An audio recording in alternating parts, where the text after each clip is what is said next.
Hello everyone, this is Fatima. Today this is third lecture of chemical coordination and integration.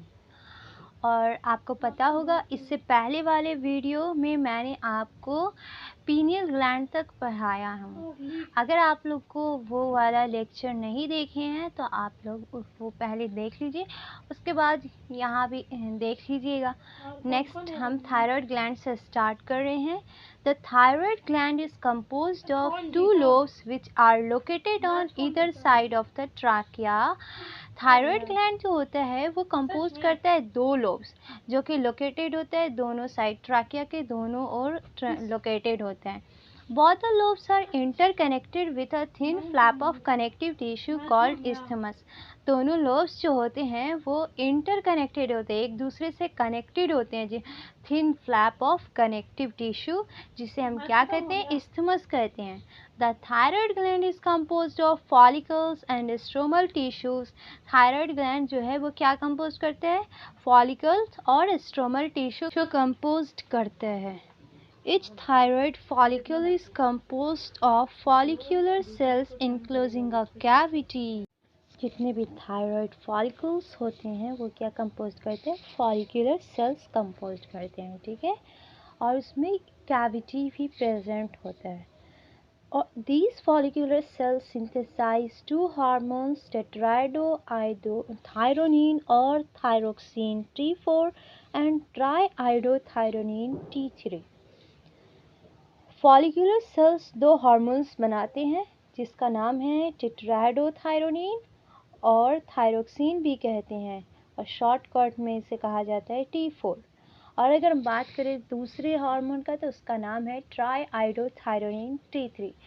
T4 क्यों रखा, T3 क्यों रखा, chemistry में भी पढ़ने होंगे। टेट्रा मतलब 4 होता है तो इसी वजह से यहाँ पे T4 रखा गया, और T3 ट्राई मतलब 3 होता है तो T3 हो जाएगा। Okay. Iodine is essential for the normal rate of hormone synthesis in the thyroid.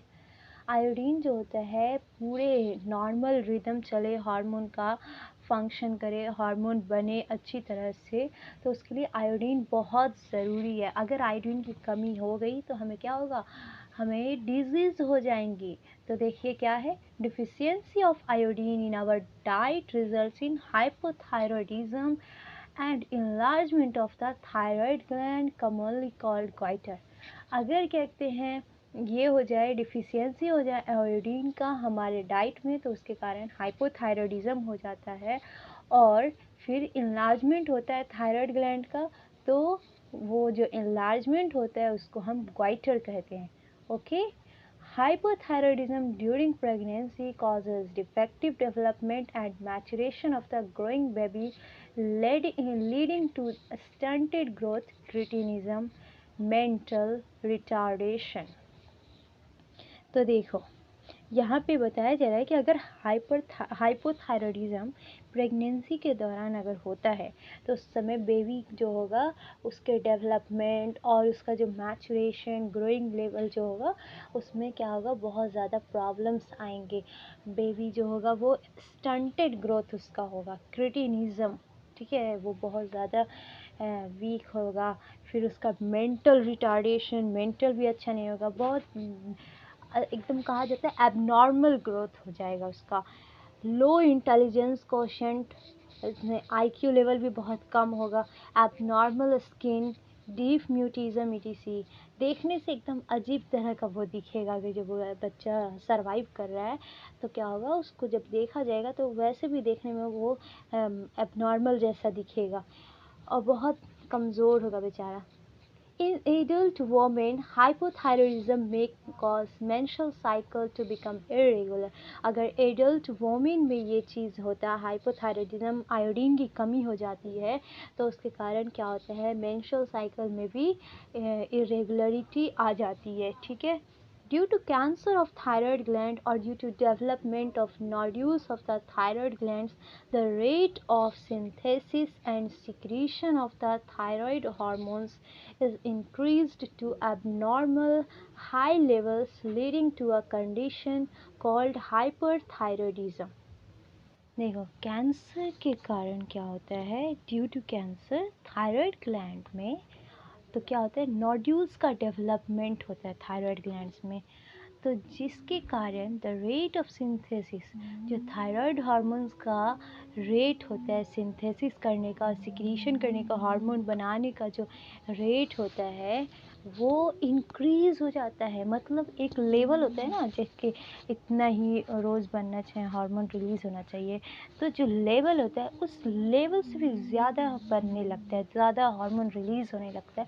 तो एबनॉर्मल कह रहे हैं ना कि एबनॉर्मल हो जाता है, उसका लेवल्स बहुत ज़्यादा बढ़ जाता है, जिसके कारण क्या होता है, हाइपरथायरॉयडिज्म होते हैं। ओके। और इसमें which adversely affects the body physiology, ये बॉडी के जो ऑर्गन्स, जो फंक्शंस वगैरह होते हैं, ऑर्गन्स के फंक्शन, पूरे बॉडी के जो फंक्शन होते हैं उन सब को भी अफेक्ट करता है ये। ठीक है। Exophthalmic goiter is a form of hyperthyroidism characterized by enlargement of thyroid gland, protrusion of the eyeballs, increased basal metabolic rate, and weight loss, also called Graves' disease। देखो, हमने पढ़ा था हाइपोथायरॉयडिज्म में ओनली गॉइटर पढ़ा था। Okay. उसमें भी क्या होता है, थायराइड ग्लैंड्स जो होता है उसमें बढ़ जाता है, जिसकी वजह से गॉइटर बन जाता है। ठीक है। उसको जो इन्लार्जमेंट होता है तो उसको गॉइटर कहते हैं। यहाँ पर हाइपरथायरॉयडिज्म में एक वर्ड बढ़ा दिया है, एक्सोप्थैल्मिक गॉइटर। ये भी हाइपरथायरॉयडिज्म का फॉर्म है। ओके। इसमें क्या होता है, थायराइड ग्लैंड का इन्लार्जमेंट होता है और protrusion of I balls, eye ball जो होती है ना वो बाहर की तरफ निकल जाते हैं, और वो एकदम बड़ा बड़ा दिखने लगता है आई बॉल। ठीक है, बाहर की तरफ निकल जाता है। और फिर इंक्रीज्ड बेसल मेटाबॉलिक रेट, और जो बेसल मेटाबॉलिक रेट जो होता है वो हमारा बढ़ जाता है। एंड वेट लॉस, और वेट भी घटने लगता है। उसी को हम क्या कहते हैं, ग्रेव्स डिजीज़ कहते हैं। ओके। देखो, थायराइड हार्मोन्स में दो तरह का होता है, एक होता है कि जिसमें वेट बढ़ने लगता है, एक होता है जिसमें वेट घटने लगता है। ठीक है।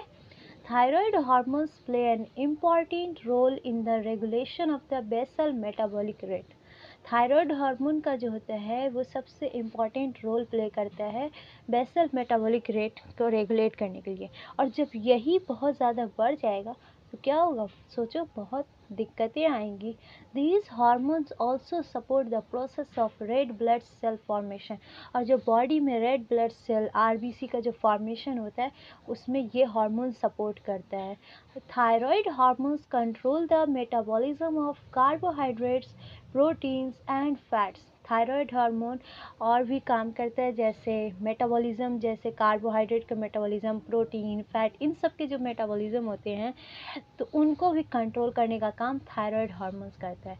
Maintenance of water and electrolyte balance is also influenced by thyroid hormones. हमारी बॉडी में वाटर और इलेक्ट्रोलाइट्स बैलेंस जो करने का काम होता है वो भी कौन करता है, थायराइड हार्मोन्स करता है।